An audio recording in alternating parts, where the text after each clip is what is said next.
반갑습니다. 오늘 본문의 말씀은 짧게 7절까지 말씀을 읽었지만 사실은 요한복음 전체의 말씀입니다. 예수님께서 길을 가실 때에 한 사람을 보셨습니다. 그는 날 때부터 소경된 자입니다. 제가 센트루이스를 구경시켜 주셔서 센트루이스 시내를 방문해 보았을 때 센트루이스에는 그런 사람을 발견하지 못했지만 지금 제가 살고 있는 뉴욕에는 조금만 거리에 가면 알 수 있는 사람들이 있습니다. 그 사람들을 흔히 말해서 홈리스라고 합니다. 어떤 이유에서 그렇게 살아가는지 각자의 나름대로 다 이유가 있겠지만 사람들은 길거리를 가면 바라보면 저 사람은 홈리스시구나라는 것을 분명히 알 수가 있습니다. 헝클어진 머리, 씻지 않은 옷, 그리고 얼굴에는 온갖 때가 묻어 있죠.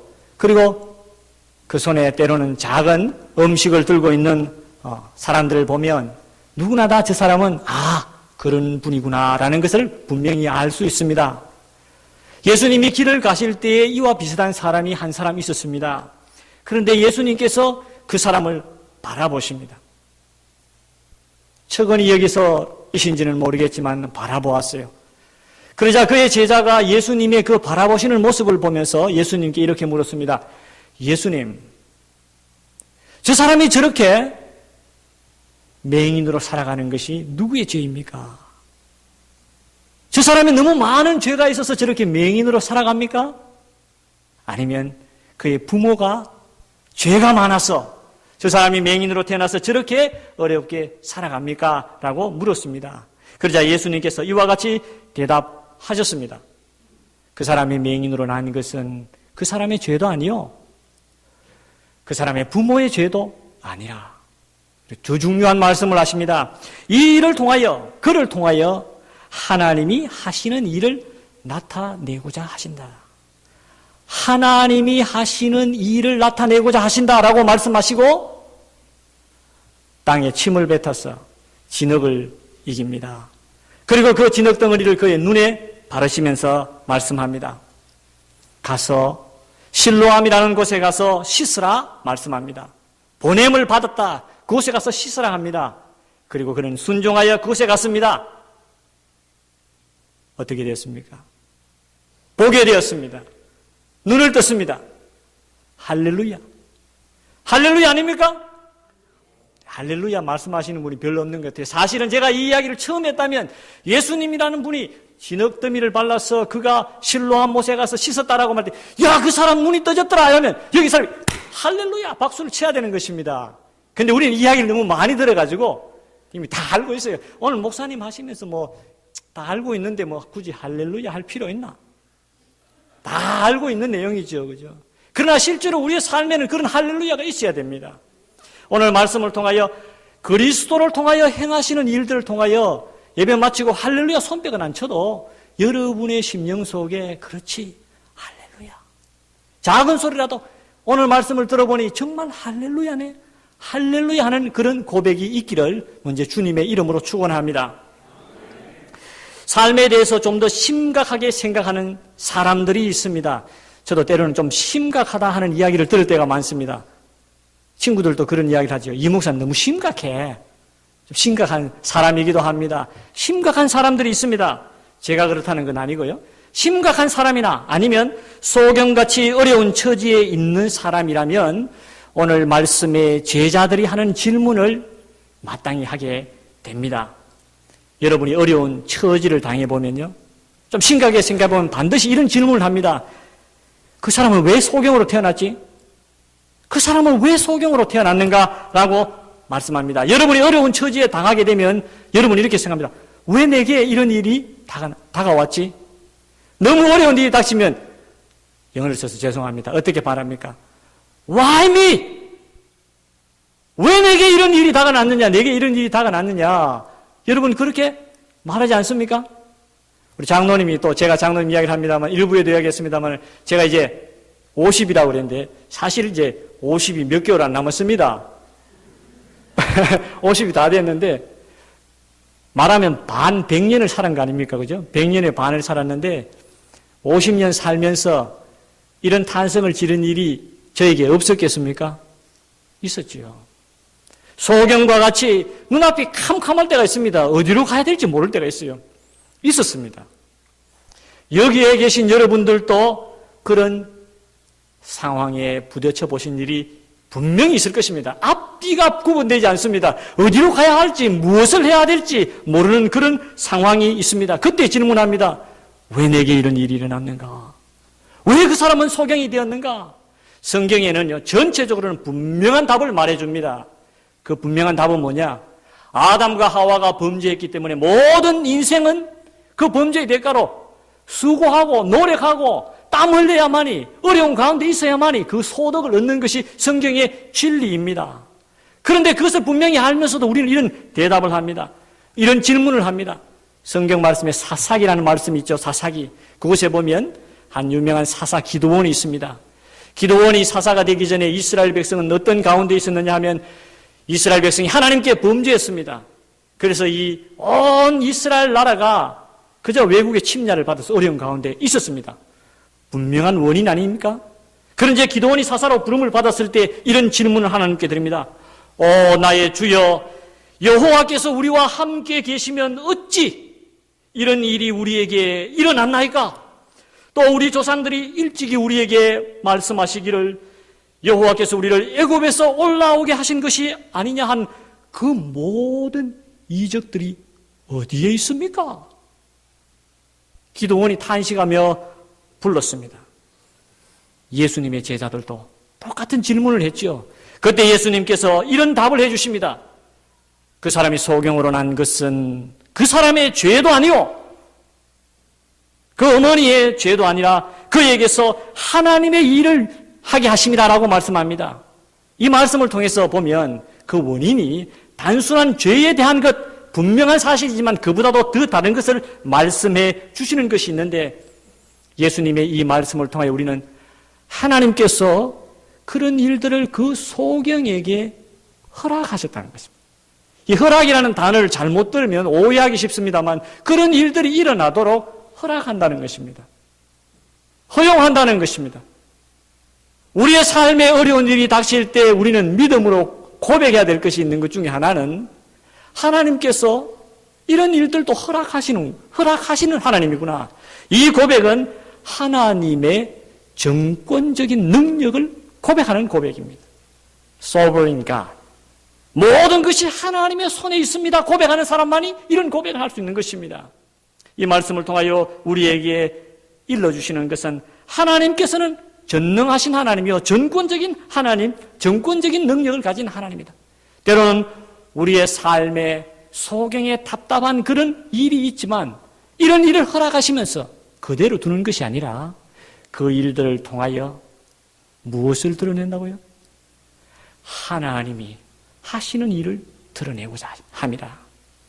저와 여러분의 삶 속에 하나님이 하시고자 하시는 일들을 드러내기 위하여 때로는 그런 일들을 허용하시는 정권적인 하나님이라 하는 것을 말씀은 우리에게 일러줍니다.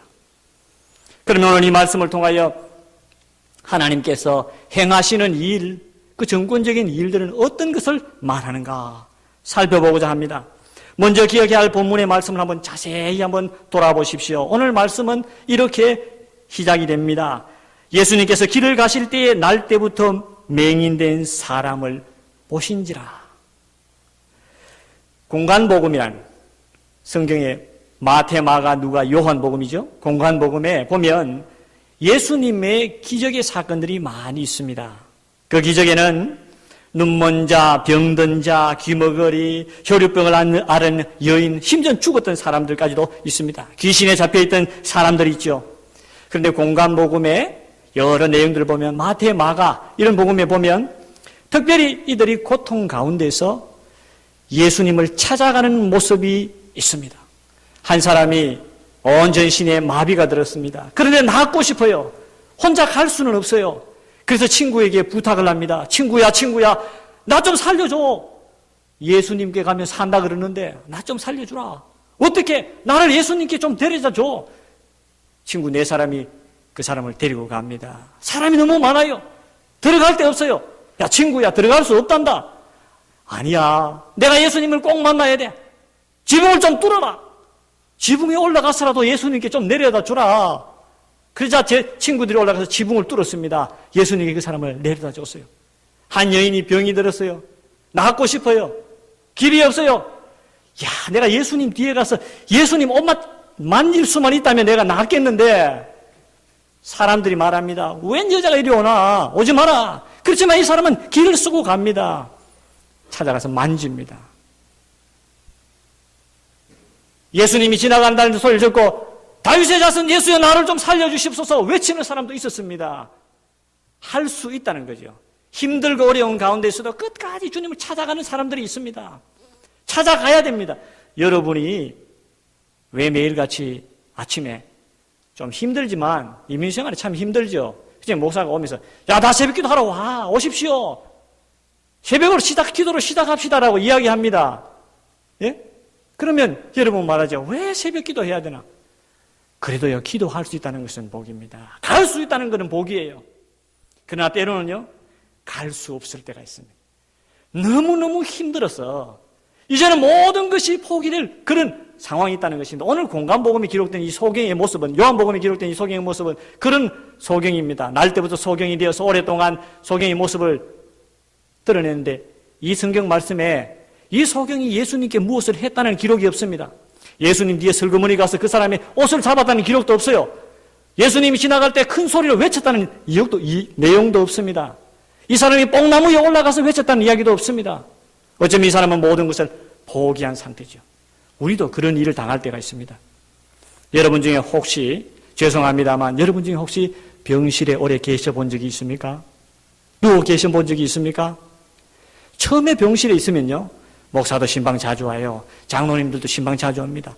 근데 1년이 지나고 2년이 지나고 3년이 지나고 4년이 지나고 5년이 지나고 시간이 길어지면요, 사람들의 모습이 뜸해집니다.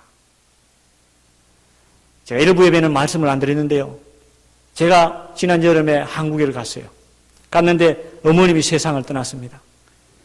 남편도, 옆에 계시는 우리 아버님 남편도 우리 어머니에게 어떻게 해줄 수가 없더라고요. 중환자실에 누워 계시는데 아무것도 해줄 수가 없는 거예요. 우리는 이런 상황에 부딪힐 때가 있습니다. 우리가 아무것도 할 수 없을 때가 있다는 것입니다. 갈 수 있을 때가 있는데 아무것도 할 수 없을 때가 있습니다. 그런데 오늘 말씀에 은혜의 말씀을 한 가지 전해줍니다. 예수님께서 그를 보신지라라고 말씀합니다. 예수님께서 그를 보셨다. 다른 사람이 보는 것이 아니라 예수님께서 그를 보셨다.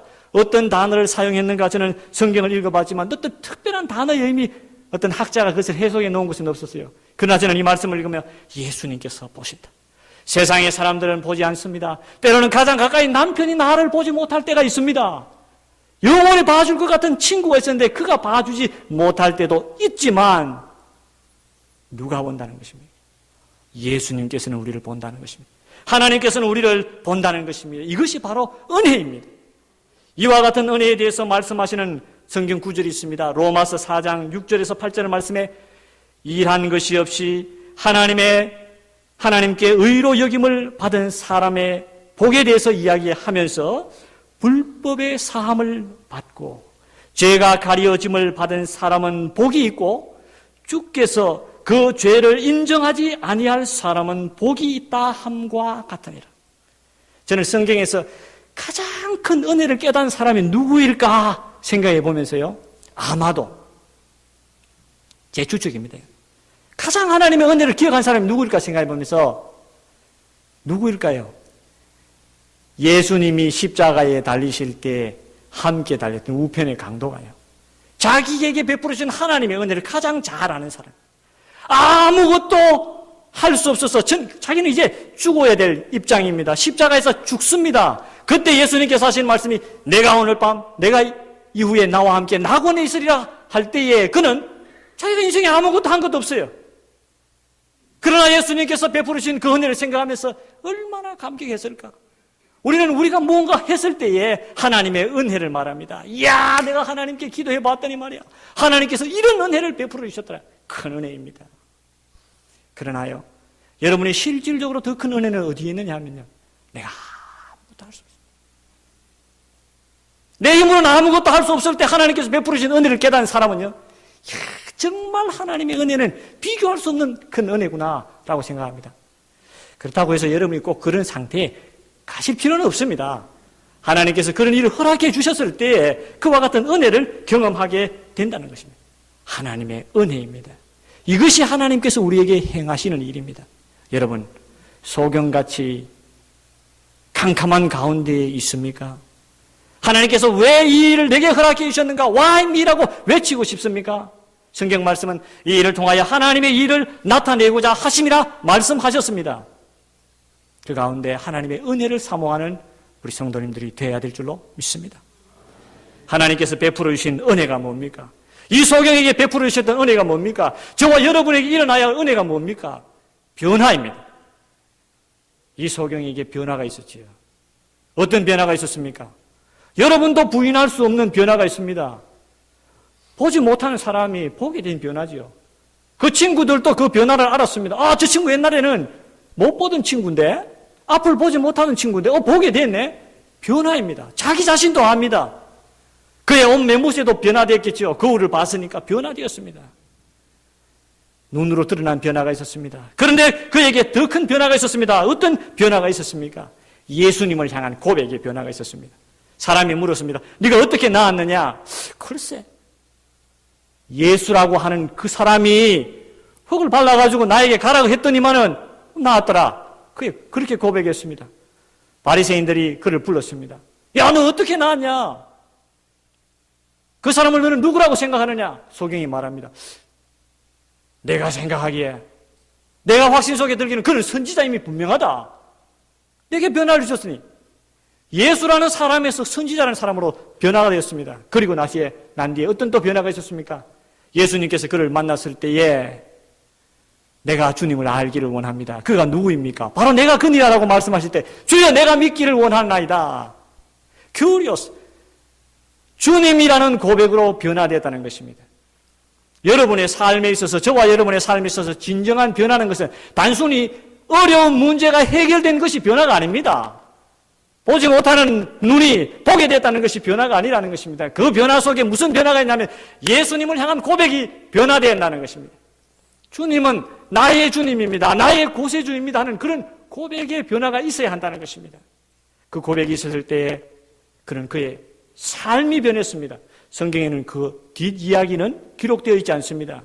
그러나 분명히 그는 그의 삶이 변화되었다는 것입니다.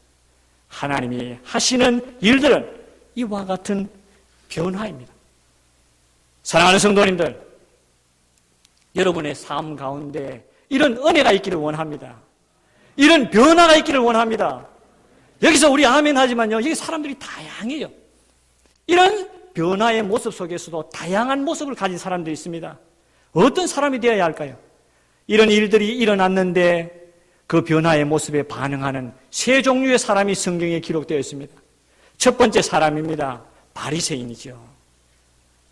소경의 모습을 보고 부릅니다. 네가 어떻게 소경에서 보게 되었느냐? 꾸짖습니다. 왜 그럴까요? 여러분 성경을 읽으면 바리새인들 이렇게 생각하니까 아주 얕잡아 보시는데요. 사실 바리새인들은 우리보다도 더 대단한 사람들입니다. 그 사람들은 변화를 엄청 추구하는 사람들입니다. 변화. 인생이 변화되어야 된다고 생각하는 사람들입니다. 제가 보스턴에 살아본 적이 있죠. 뉴욕에 살아본 적이 있죠. 여기도 교육도시지만 보스턴은 교육도시입니다. 사람들이 교육을 좀 받으면요, 변화됩니다. 조금 변화됩니다. 유식한 사람들, 학식 있는 사람들, 우리가 말하는 상식 있는 사람들 보면 야, 저 사람은 교육받은 티가 나네. 사람이 좀 변화돼요. 그러나 교육이 인간의 본성을 변화시키지는 못합니다. 또 돈을 좀 벌면요, 사람 변화됩니다. 첫째, 모양부터 변화되지요. 옷 좋은 옷 입게 안 됩니까? 자, 좋은 옷 입게 되고 변화됩니다. 요즘은 또 돈을 또 많이 벌면 어디까지 변화됩니까? 우리 얼굴도 변화되지요. 혹시 여기 찔리는 사람이 있으면 좀 죄송합니다만은 얼굴도 변화됩니다. 돈이 있어야 얼굴을 변화시키지요. 그죠? 돈이 있으니까 얼굴을 변화시키고. 근데요, 돈이 많아가지고 한 10번 한 바꿔버리고 한 100번 바꿔버리면 어떻게 될까요? 엉뚱한 방향의 변화가 있겠죠. 돈도 변화가 사람을 시켜요. 그러나 이 돈도 본질적인 변화를 일으켜 내지는 못합니다. 바리새인들도 변화를 추구했습니다. 어떤 변화를 추구했습니까? 율법을 지키면 인생이 바르게 되겠지. 그리고 법에 법을 만듭니다. 주의를 지키기 위해서 이렇게 해야 되고 저렇게 해야 되고 저렇게 해야 되고 법을 자꾸 만들어갑니다. 변화가 됩니까? 자기가 만든 올무에 계속해서 걸려 들어가는 것입니다. 바리새인 이와 같은 변화의 모습을 추구한 사람입니다. 바르지 못한 방법으로 변화를 추구한 사람들이죠. 결국은 변화가 일어나지 않는 것입니다. 두 번째 종류의 사람이 있습니다. 누구입니까? 소경의 부모이시요. 엄마, 아빠입니다. 어떤 가수가 장애인 자녀를 가졌습니다. 장애인 자녀를 가진 부모의 아픈 마음을 드러낸 한 노래를 지은 것을 제가 들었습니다. 곡조는 모르겠습니다. 근데 그 내용의 가사가 이런 것입니다. 누구에게 기도했는지는 모르겠지만 이런 기도를 했죠. 나로 인하여 저 아들보다 3일만 더 살게 해 주십시오. 우리 아들이 세상을 떠나고 난 뒤에 3일 뒤에 나를 데려가 주십시오 하는 것이 그 노래의 가사입니다. 왜 그랬을까요? 자녀를 사랑하는 마음이 있죠. 안타까운 마음이 있지. 얼마나 안타깝겠습니까? 이 소경의 어머니도 그러했을 것입니다. 아마 이분이 노래를 잘 짓는 사람이었다면 그런 시를 썼을지도 모르겠죠. 저 못난 소경 아들, 저 아들이 세상을 떠나는 것 다 갈 때 3일만 더 살게 해주십시오 라고 노래했을지도 모릅니다. 그런데 이런 심령을 가진 어머니였는데, 아버지였는데 그 아들이 눈이 떠여졌습니다. 그런데 바리새인들이 그를 부릅니다. 저 아들이 당신 아들이 맞느냐? 저 아들이 어떻게 눈을 뜨게 됐느냐? 그때 어머니의 답이 뭡니까? 저 아이가 장성하였으니 그 애가 가서 물어보십시오라고 말합니다. 왜 그랬을까요? 두려움 때문이죠. 바리새인들이 말하기를 예수를 그리스도라고 고백하는 사람은 죽기로 이미 작정했으니까 두려운 것입니다. 그런데요, 사실 두려움보다도 더 큰 이유가 있습니다. 왜 그러냐? 이 어머니가 그렇게 말할 수밖에 없었던 것은 자신이 변화를 경험한 사람이 아니기 때문입니다. 우리가 신앙생활을 하다 보면 착각 속에 살아가는 사람들이 있습니다. 저 목사의 아들이지 않습니까? 때로는 착각합니다. 우리 아버지가 목사니까 나도 우리 아버지의 믿음이 있는 것처럼 착각합니다. 장로님의 아들로 태어났으니까 우리 아버지가 훌륭한 장로님이었으니까 그 아버지의 믿음이 내 것인가 생각하며 살아갑니다. 절대로 자기 것은 아니에요. 믿음에 대해서 이야기하면 말합니다. 우리 아버지에게 한번 물어보세요. 믿음에 대해서 이야기하면 우리 할아버지에게 한번 물어보세요. 누구누구에게 물어보십시오라고 말합니다. 왜? 자기의 믿음이 아니니까요. 자기가 경험한 것이 아니니까요. 이 어머니와 같은 사람입니다. 그런데 일자무식에 아무것도 모르는 평생 눈 감고 지내온 맹인이었으니 무언가 배웠겠습니까? 아무것도 모르는 이 맹인은 고백합니다. 그는 선지자입니다. 그는 주님입니다. 나의 주님입니다. 왜 그런 고백을 합니까? 내가 경험했기 때문이죠. 내 눈이 보지 못했던 것을 내가 보게 됩니다. 내가 직접 경험했기 때문에 그는 그런 고백을 하게 된다는 것입니다. 하나님의 은혜는요, 창세 이후로, 아니 그 창세 전에 영원까지 우리에게 물 부듯이 부어주는 하나님의 은혜입니다. 하나님께서는 예수님이 오셨을 때 그때만의 변화가 아니라 지금도 우리의 삶 가운데서 변화를 원하시는 것입니다. 날마다 새롭게 되어 우리가 변화되어야 한다는 것을 주님께서 말씀하십니다. 그런데 이 많은 사람들 중에 여전히 할렐루야로 외치는 사람이 있고 그렇지 못한 사람이 있습니다. 할렐루야를 외치는 사람을 향하여 손가락질하는 사람이 있습니다. 왜 그렇습니까? 다른 방법으로 변화를 추구하기 때문이며 그 변화가 자신의 것이 아니기 때문에 할렐루야를 외치지도 못하고 할렐루야를 외치는 사람에게 손가락질 칩니다. 할렐루야를 외칠 수 있는 사람은 그 변화를 자신이 경험한 사람입니다. 내가 믿나이다. 예수는 그리스도시요 살아계신 하나님입니다. 고백한 사람은 내가 경험했기 때문입니다. 사랑하는 성도님들, 이제 말씀을 맺으려고 합니다. 원하기는 여기 있는 우리 모든 성도님들이 그와 같은 변화와 은혜를 체험하는 하나님의 정권적인 삶을 인정하는 삶을 사실 우리 성도님들이 되시기를 원합니다. 되시기를 간절히 바랍니다. 어떻게 해요? 예수님이 이 세상에 계실 때에 니고데모라 하는 아주 학식이 뛰어난 한 사람이 있었습니다. 변화되기를 원했지요. 그가 늦은 밤에 예수님께 찾아갔습니다. 예수님, 인생이 어떻게 하면 변화될 수 있습니까? 그때 예수님께서 하시는 말씀이 거듭나지 아니하면 변화될 수 없다고 말합니다. 물과 성령으로 거듭나지 아니하면, 예수 그리스도의 십자가의 보혈의 은혜로 거듭나지 아니하면 천국에 들어갈 수 없다. 영생을 얻을 수 없다라고 말씀합니다. 사랑하는 우리 모든 성도님들, 매일의 삶 가운데서 우리는 소경과 같은 그런 상황을 직면합니다. 은혜가 필요한, 정말 더 큰 은혜가 필요한 깊은 나락에 빠지기도 합니다. 은혜를 간구합니다. 변화를 간구합니다.